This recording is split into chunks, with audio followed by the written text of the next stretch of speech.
आखिर क्यों बंगाल में ही स्टूडेंट्स का रेप हो रहा है?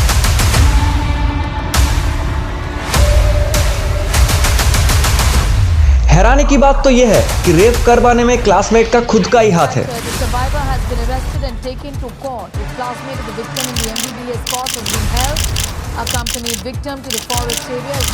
एक नहीं, दो नहीं, 5 आदमी मिलके लड़की को घसीट के ले गया।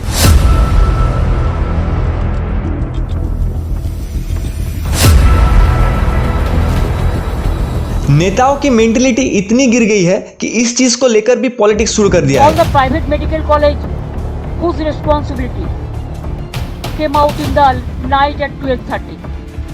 They should not be allowed to come out in the outside. क्या एक 23 साल की लड़की रात में घूम भी नहीं सकती?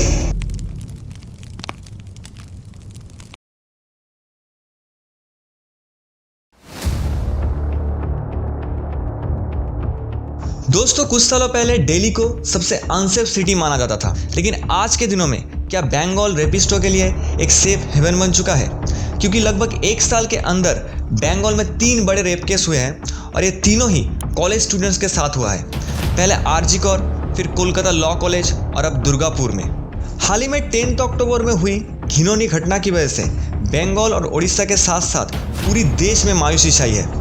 इस सब की शुरुआत होती है दुर्गापुर के IQ सिटी मेडिकल कॉलेज में, जाके MBBS सेकेंड ईयर स्टूडेंट्स ने विक्टिम और वासिफ पाली।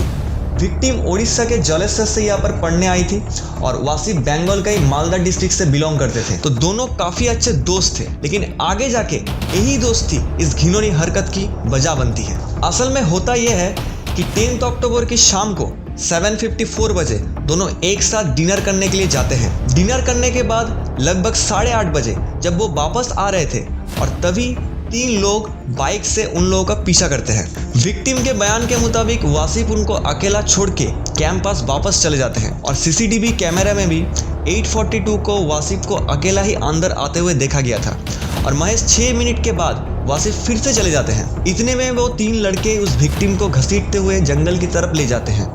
बाद में और 2 भी उनके साथ शामिल होते हैं और इस घिनौनी काम को अंजाम देते हैं। अब ये गैंग रेप था या कोई 1% रेप था, ये अभी भी धुंधला है, लेकिन लड़की के बयान के मुताबिक ये एक आदमी का ही काम था, लेकिन बाकी 4 लोगों ने उनके साथ बुरी तरीके से मॉलेस्ट किया। इन 5 लोगों के नाम आप स्क्रीन में देख सकते हैं, जिसमें एक कॉलेज में पहले सिक्योरिटी गार्ड रह चुका है, एक हॉस्पिटल में काम करता है और तीसरा लोकल सिविक पुलिस में कॉन्ट्रैक्चुअल बेसिस में काम करता है। विक्टिम और भी बताती है कि उनको डरा के चुप रहने को बोला गया था। वासिफ को कॉल करके 3000 रुपए की डिमांड किया गया था, लेकिन वासिफ पहले तो फ़ोन उठाने से कतराता है, लेकिन बाद में जब वो फ़ोन उठाते हैं तो उसे कहा जाता है कि अगर फ़ोन चाहिए तो 3000 लेके आ।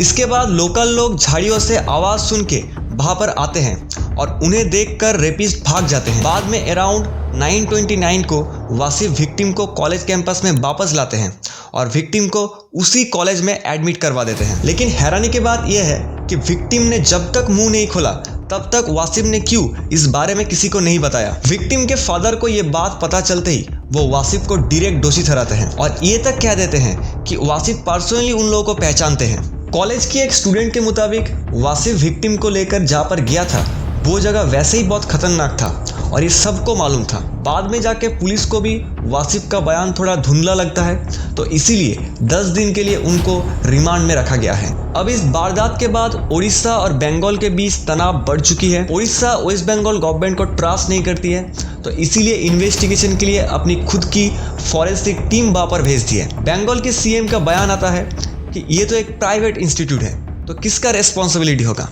और लड़कियां मिडनाइट को बाहर जाती क्यों है? मैं आपको पहले ही बता देता हूं कि आरजी कौर और कोलकाता लॉ कॉलेज ये दोनों ही एक गवर्नमेंट इंस्टीट्यूट हैं और दोनों किसी कॉलेज के अंदर में हुआ था। और अभी जिस टाइम पे इस वीडियो को बना रहे हैं तब तक कोई मेडिकल रिपोर्ट और वासिफ का बयान पब्लिक नहीं किया गया है, लेकिन 22 तारीख को 5 एक्यूज्ड को कोर्ट में पेश किया जाएगा।